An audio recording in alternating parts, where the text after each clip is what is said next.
Assalamualaikum warahmatullahi wabarakatuh. Tepang dina acara anu maneuh sareng wakepo urang sami-sami neraskeun jejer carita nu katunda kamari si Rawing Kiwari. Kumaha? Aduh, kaparigelan si Rawing memang luar biasanya. Mohon beuki dieu si Rawing beuki pogot kalayan kasugri mitra-mitra anu biasa ngadangukeun acara dongeng Kiwari garapan wakepo Kiwari neraskeun si Rawing Kiwari. Lah, luar biasa nu mawi kadelali.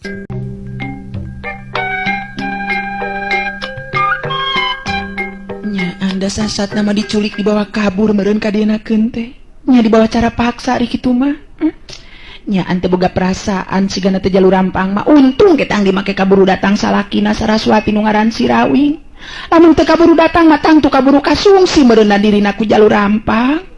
Untuknya untung kaburu datang si Rawing jadi karunya jeung panasaran hayang ningali kaayaan Saraswati.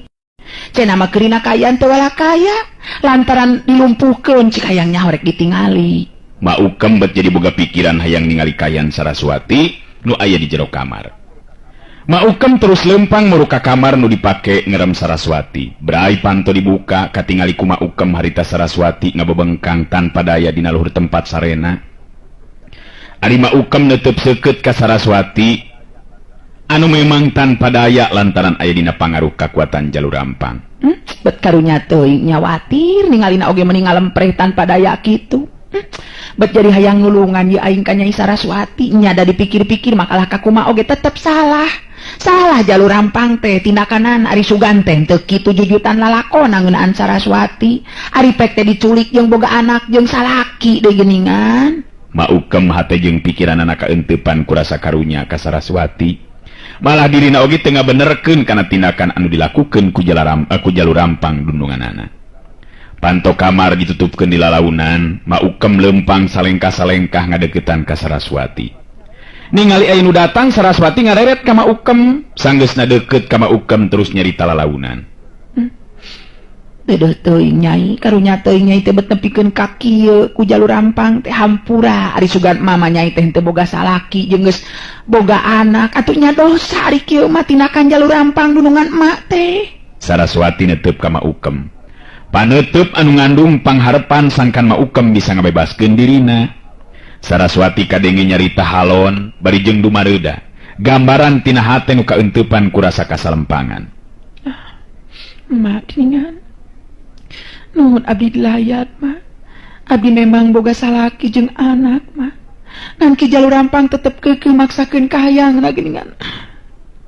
Tulungan atuh abdi mah supaya bisa bebas ulah kieu. Betul bisa gerak tina kaayaan kieu mah. Tulungan abdi. Maukem katingali ngahuleng sakedeung. Da pugu bingung kudu kumaha carana sangkan bisa mulihkeun di kakuatan Saraswati. Kelana Nyai. Pugu mate bingung nya da teu ngarti atuh ari kaayaan Nyai saperti kieu dipulihkeun ku emak mah. Tadi teh dikumahakeun ku ki jalur rampang teh geulis. Urat beung abdi anu dipencet mah. Nu ngajadikeun abdi leuleus teh tanaga. Abdi teh bener-bener teh wala kaya mah muga tiasa nulungan abdi dina waktos ayeuna mah. Maukem katingali netep semu ngalimba ka Saraswati. Teu lila terus nyarita deui. Ma oge pugu bet karunya ka Nyai teh betul tega ningali Nyai dina kaayaan sarupa kieu. Tapi emak teu terang Nyai kudu kumaha ngubaran atawa mulihkeun kakuatan Nyai nya. Beu ambe teu teuingeun nya jalur rampang. Keke asa kaudang ingetan ieu teh. Keheula Nyai. Maukem katingali harita dua halisna kerung meh tepung bangun anu mikir jero na keranan. Ari Maukem nyarita jero hatena. Bet asa kaingetan. Nya inget ayeuna mah ki jalur rampang dudungan aing teh lamun teu salah mah boga mustika. Nya batu mustika tulak bala nu bisa ngubaran panyakit jeung ngubaran nu keuna ku wisaya atawa ilmu batur. Bisa kitu kira-kira lamun dipake ngubaran Nyai Saraswati sangkan pulih di kakuatanana. Nyarek dicobaan bela mun teu salah mah disimpen teh di jero kamar panyepenanana. Betul tega karunya ningali kitu mah nya dasar wa awewe aing oge. Kitu geurentes hate Maukem harita. Kadenge Saraswati nyarita di ka Maukem pinuh ku pangharepan sabab dirina teu mikeun lamun kudu kasungsi diri jadi korban nafsu setani jalur rampang. Sok engal tuh mah tulungan abdi piraku teu bisa ngabebaskeun kayan abdi tina pangaruhna ilmu jalur rampang. Teu hawatos ka abdi mah. Tulungan omat mah. Abdi lebih suka kene ajal batan kudu kasungsi diriku jalur rampang. Nya kengkeng ke heula ke nyai ke. Urang susuganan ieu mah nya, tenang heula ke daguan di dieu. Marek nyokot heula batu mustika panolak bala sugan ieu mah bisa dipake ngubaran nyai. Guragiru harita Maukem init ninggalkeun eta kamar. Terus muru ka salah sahiji kamar nu kabilang mangrupa kamar khusus. Tayan wanina asup ka jero eta kamar da pugu kamar panyepenan teh nyata kamar panyepenan jalur rampang. Sok sanajan Maukem oge kakara harita make wani asup ka jero eta kamar. Kajurung kurasa karunya jeung hayang nulungan Saraswati anu pikawatireun kayanana.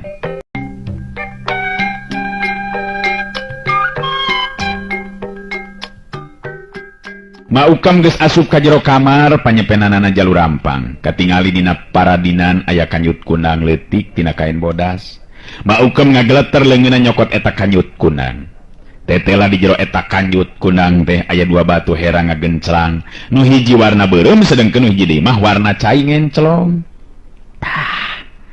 Lain ieu asana mah nu sok dipake ngubaran. Nya lain batu ieu mah beureum. Tapi nu ngagenclong herang ieu nu kungsi ka intipu aing dipake ubar mah. Nya ieu meureunna nu disebut batu mustika panulak bala teh. Nya ieu batu tulak bala teh warna herang tina siga cai ngencelong kieu. Nyaan alus ieu batu mustika teh. Batu mustika anu warna beureum mah harita diasupkeun deui kana kanyut kunang ku Maukem. Sedengkeun batu nu hijina deui mah nu herang malah siga aya cai ngencelong dina jero batuna harita terus dikeupel dina leungeunna. Geus kitu mah Maukem terus kaluar ti jero eta kamar panyepenan. Guragiru terus muru deui ka kamarna Saraswati. Saraswati ningali datang deui Maukem, gancang harita nanya lalaunan. Kumaha Maukem aya? Lanung keur mulihkeun kakuatan abdi teh mah? Kumaha mah?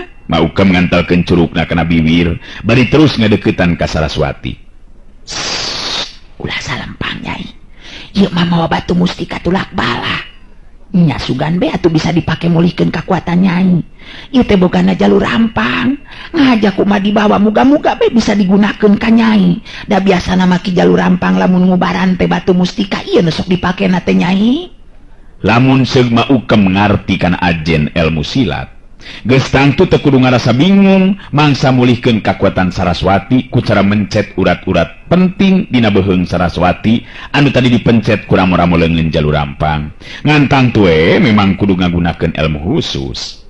Maukem katingali masih kene ngahulang bangun anu keur mikir teteupan teu lesot ka Saraswati. Alah, kumaha ngubarkeunana nya? Tapi tadi Saraswati nyebutkeunana teh dipencet urat-urat dina lebah beheungna. Hayang nyaho berek digosok-gosokeun kana beheungna susuganan ieu mah nya da teu ngarti aing mah. Maukem nyekelan batu mustika tulak bala teh ya. Terus ngadeuketan ka Saraswati, batu mustika teh diantelkeun kana beheungna Saraswati sarta digosokeun lalaunan. Sabenerna mah Maukem ngan ukur susuganan kituna teh. Tapi Saraswati bisa ngarasakeun ayana geteran aneh tina eta batu mustika. Sabab karasa pangaruh ilmu atawa kakuatan jalur rampang nu tadi ngalumpuhkeun dirina lalaunan bet asa aya deui kakuatan tenagana. Dipapai jeung imeut pisan. Maukem harita terus mapai urat-urat dina beheung Saraswati digosok ku batu mustika tulak bala. Saraswati kaget jeung atos sabab ngadadak harita jadi pulih deui kakuatanana. Saraswati terus ngorejat hudang paromanana getihan deui hegar marah mah neuteup ka Maukem bari nyarita. Abdi jadi pulih di kakuatan gering mah. Nuhun mah, abdi ditulungan ku emak. Mumpung aya waktu kalawan kasempetan anu hade abdi leuwih hade ninggalkeun ieu tempatan. Sakali di abdi nganuhunkeun ka emak nu tos nulungan abdi mah. Abdi anu kudu kabur ninggalkeun ieu tempat mah. Saraswati geus teu loba deui carita harita terus mukakeun jendela kamar. Anu memang terus berasna teh ka pakarangan gigir eta imah. Ngareret ka Maukem Saraswati terus nyarita. Muga-muga pitulung sareng kasayan mah dibales ku Nu Maha Kawasa mah. Abdi anak kapaksa ngantunkeun ieu tempat mah. Hatur nuhun kana kasayan emak. Maukem harita masih keneh molohok bengong mata simeuteun. Banget ngerasa kaget nu lain di kieuna sabab teu nyangka upama bakal bisa nulungan Saraswati nepikeun kabebas pulih deui kakuatanana. Cerilat. Cileng Saraswati ngaluncatan jendela kamar. Maukem ngagero kakara sadar meureunnan Saraswati rek kabur ninggalkeun eta tempat. Nyai, nyai kelana nyai. Heh nyai, ieu Nyai Sirawing teh ayeuna keur tarung jeung jalur rampang Nyai Saraswati.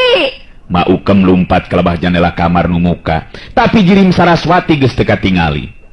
Maukem jadi narik napas panjang kakara ina menjadi sadar yen dirina geus ngalakukeun tindakan anu jelas matak ngabahayakeun dirina upama kanyahoan ku jalur rampang, sabab dirina geus nulungan Saraswati malah nepikeun ka kaburna pisan.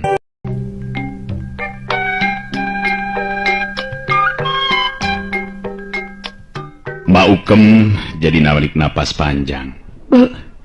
Cilaka lamun kaya kieu mah. Saraswati kalaka terus kabur geuningan padahal aing rek ngabejaan tadi teh yen salakina Nyi Saraswati nyata Sirawing ayeuna keur tarung jeung jalur rampang. Bu ambo geus rupa-rupa pisan aing mah. Eta tadi kalaka molohok bengong mata simeuteun atuh da. Kasih masukan teh moal bisa nyageurkeun Saraswati. Betnyaan kacida manyurna ieu batu mustika teh. Nah terus ka mana atuh ari Saraswati nya? Wah ningali salakina nu keur tarung meureunnan. Nyayang nyaho rek ditingali ku aing. Ieu batu mustika mah rek disimpen we dina tempatna. Geus kitu maka tingali Maukem. Harita leumpang digura-giru muru ka kamar panyepen, sanggeusna ngasupkeun batu mustika kana jero kanyut kundang wadahna. Harita Maukem terus kaluar ti jero imah rek nuju ka tegalan tempat pakalangan ijen bobesen Sirawing jeung jalur rampang. Kawilang rada hese oge Maukem neneangan Saraswati di antara jalma nu lalajo nu sakitu lobana.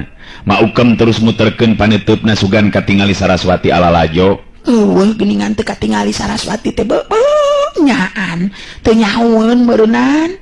Nyari kitu teh marek nyahoeun kumaha da teu dibejaan meureunnan. Aduh. Eta nu tarung kitu bet lieur ningalina oge nu mana ari jalur rampangnya jeung nu mana Sirawing bet meuni cepet kitu jirimna ting jorelat. Maukem neges-neges hayang sidik ka tengah pakalangan pugu memang hese sanajan dibelel-belelkeun oge panona. Sasatna mah tarung dua jago dina tataran ilmu anu geus pada-pada tepi kana puncakna. Jalur rampang harita bener-bener kekerot huntuna. Gemes nu lain di kieuna sabab setiap gempuran anu dilakukeun ku dirina teu boleh bisa kaimbangan ku Sirawing. Malah dina hiji kasempetan nu hade Sirawing mampu ngasupkeun gedoran tonjokan leungeun ka tuhu kana dada lawan. Hiup jebrod.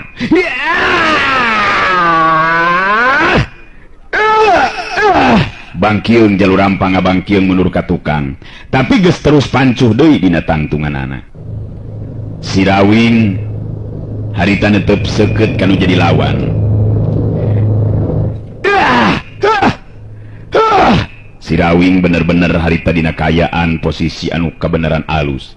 Dirina kudu ngaku dina hatena bet kakara ayeuna tepung nguras tanaga ngamangsa ijen jajaten jeung lawan. Sarta jalur rampang memang nibanda daya tahan anu hebat. Buktina gempuran tonjokan Sirawing teu mangaruhan naon-naon sigana teh. Anu sok padahal nenggel pisan kana lebah dadana upama seug ninggang ka jago biasa bet piraku teu amrol remuk tulang dadana. Jalur rampang ngatur napasna sedengkeun Sirawing nyerenge seuri sarta kadenge dinyarita. Punah dua-dua ki jalu gede geus saimbang nama yo. Lunas punah kuring teu boga hutang kaki jalur rampung. Punah ki jalur rampung. Tengeuna ari boga hutang teh taina mah lamun nganyuk di oge moal loba teuing bayareunana meureun. Atawa kuring ye nu ngajukeun kaki jalur rampung. Nulalajo ting harewos jeung pada baturna sabab ari tinggal roting gorowok jeung baturna masuk sieun si Banteng Wulung bener-bener ngabuktikeun ancamanana. Waduh nyaan hebat geuningan euy ngaran Sirawing teh. Boha-boha ieu mah yeuh eleh ku si jalur rampang ku Sirawing yeuh. Tapi bet asa teu percaya dewek melamun jalur rampang nepikeun ka eleh ku Sirawing mah euy. Pugu dewek oge kaget ningali tandang jeung tata gerakna euy. Nyata lain jago samanea ieu mah euy. Marukanan. Nyaan paingan cek belur dewek di lembur batur macana kasohor euy ngaran Sirawing teh. Bagian si Banteng Wulung ayeuna nu ngagorowok ngabobetohan Sirawing. Anu tangtu moal ayeun wanieu nyarek ka manehanana. Ngayo paju nerus ka ngawing-ngawing. Ngentong dibere ngampun Kang. ngentong diberi ngampun momokona mah nganu ngaran si Jalum Papang nina rubuh ngajengkang. Hayo nganten terus kang ngawing-ngawing ngentong diberi deui ngampun kang nu mokona mah kudu bener-bener ngeleh weh si Jalum Papang kang ngawing-ngawing. Sora si Banteng Bulung meuwuhan daruan mata kaget pikeun sakabeh nu aya di dinya. Beungeut Jalur Rampang beuki beureum lir upama beusi atah beuleuh.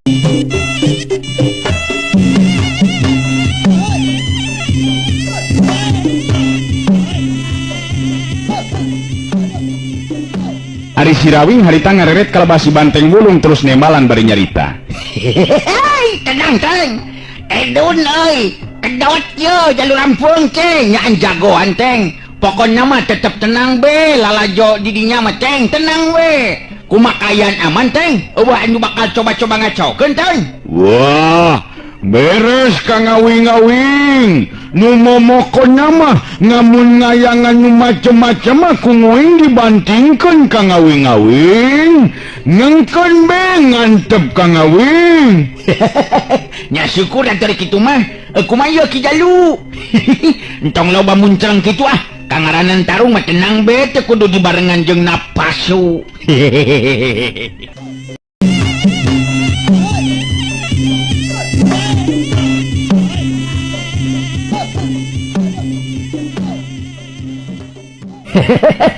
Nya syukur ari kitu mah teng. Kumaha Ki Jalu? Tong loba muncreng kitu atuh kangaranan tarung mah tenang be, tenang teu kudu dibarengan jeung napasan. Kumaha urang pindho deui bae teh atawa urang leureuh heula? Nya bisi be urang ngopi heula. Tetep nyaose jeung tenang kayan ayeuna mah tenang we Ki Jalu. Sirawing dina waktu harita estu tenangna keranan. Jalur Rampang sorot panon beki seukeut ka Sirawing lir upama nu mampu nembus kana jantung. Celila terus nyarita. Rawing, si Laing memang kawilang jago nu hebat euy. Kakara ayeuna pangeus lembur ningali kalalajoanan dewek kudu adu hareupan jeung lawan nu bisa tahan leuwih ti 10 jurus. Malah bisa males ngasupkeun panarjang ka dewek. Tapi ingetkeun Rawing. Dewek si Jalur Rampang jago nu jelas bakal jadi rajana jago di Tatara Sunda. Urang teruskeun ieu tarung tanpa leureuk. Upama di antara urang tacan aya nu ngalayang jiwa. Halus. Halus memang kudu kitu. Nah, asal teh. Sia mantong lebang lebat deuleu. Awas urang mimitian di Rawing. Srog Jalur Rampang ngawangun deui pasangan dina jurus-jurus ampuh ilmu silat Jabar Layang. Si Rawing kerung bari netep seukeut kanu jadi lawan, sabab berada beda pasangan Jalur Rampang dibandingkeun jeung pasangan anu tadi geus dilakukeunana. Ngandung harti Jalur Rampang terus ngaronjatkeun ajen jurus-jurus ampuhna. Si Rawing sadar kana kayaan malah kaeunteupan ku perasaan sabil sagala rupa.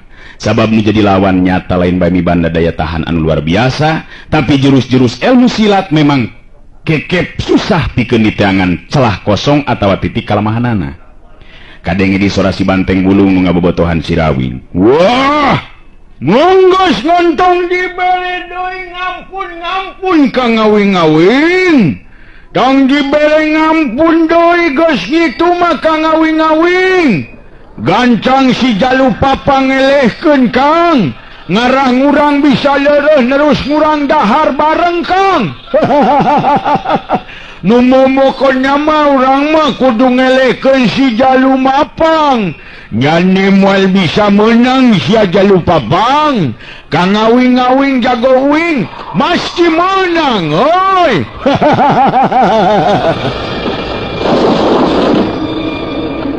Si Rawing nantukeun sikep dina kaayaan anu leuwih waspada, ngalapis diri ku jurus-jurus ampuh ilmu silat pancatunggal anu kacangking ku dirina. Jurus pancerasa, jurus sarining banyu jeung pancerasa sarining geni dihijikeun, mangrupa dua gabungan kekuatan anu nebarkeun hawa tiis jeung panas. Pokoknya mah gampang teng, cicing gelanan dinya teng. Pokoknya makeun we, lain kalah ka mokona. Jadi kadengina goreng tah, mokona. Ayo, urang teruskeun ditaruh. Iya.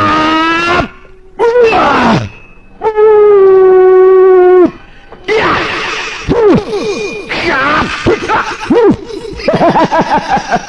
Curelat cung. Jalur rampang maju di nerajang. Sirawing mapag datang na panarajang lawan, kapaksa jalur rampang narik mundur panarajang katukang. Lantaran ngerasa kaget ku tebaran hawa sakti tina sapasang leungeun Sirawing.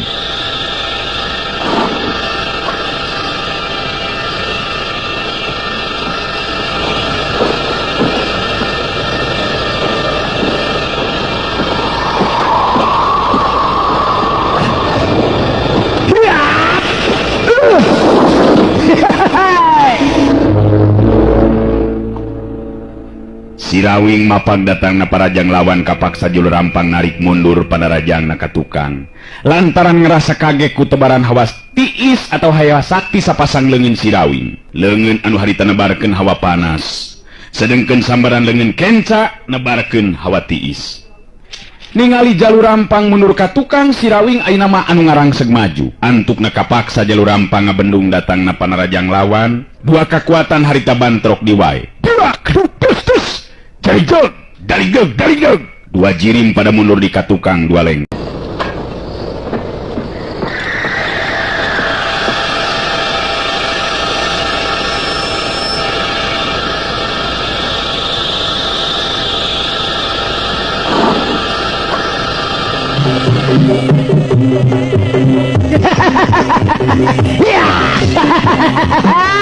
Mokona mah teng, mokona. Ya.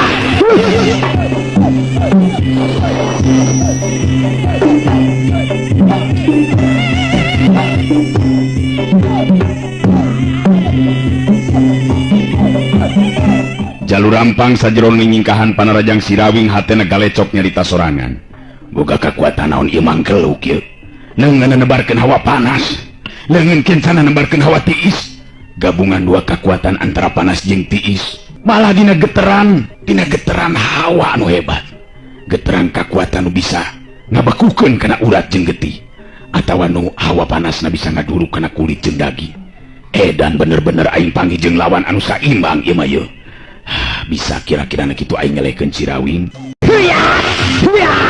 Tong bari jeung ngalamun tarungna ki jalur rampung. Bisa kabenangan ke.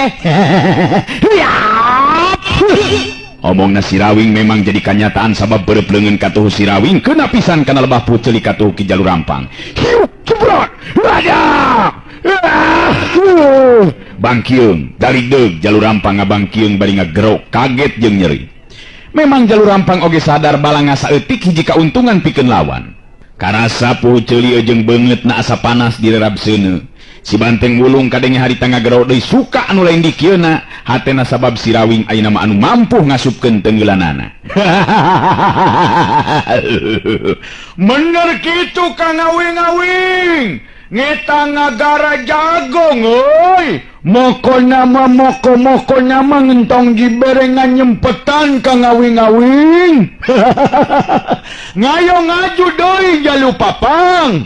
Ngayo ngaju deui lain ngicing itu bae. Maju. Strok jalur rampang ngawangun deui pasanganana. Malah jelas ayeuna mah dina jurus pasangan anu beda jeung tadi. Katingali jalur rampang awakna rada ngareundeuk ka handap. Sirawing anu geus sababaraha puluh kali tarung ijen wawasen jeung rupa-rupa jago dina tahapan pangarti nu beda-beda, geus bisa apal kana ketak nu jadi lawan. Jelas jalur rampang ayeuna bari metakeun kakuatan jurus pamungkas, mangrupa puncakna kakuatan jeung puncakna elmu nu kacangking ku jalur rampang.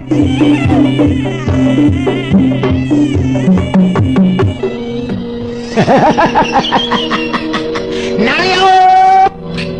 Yap. Ngalus Kang Awing. Ngalus ngeta. Ngalus kudu gitu Kang Awing.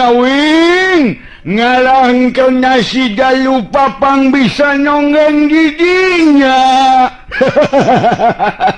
Ngalus Kang Awing. waktos na gening seep. Urang cekapkeun dugi ka dewe latunya. Acara dongeng kiwari kapihatur ku Wakepoh kiwari neraskeun carios si Rawing kiwari. Permios.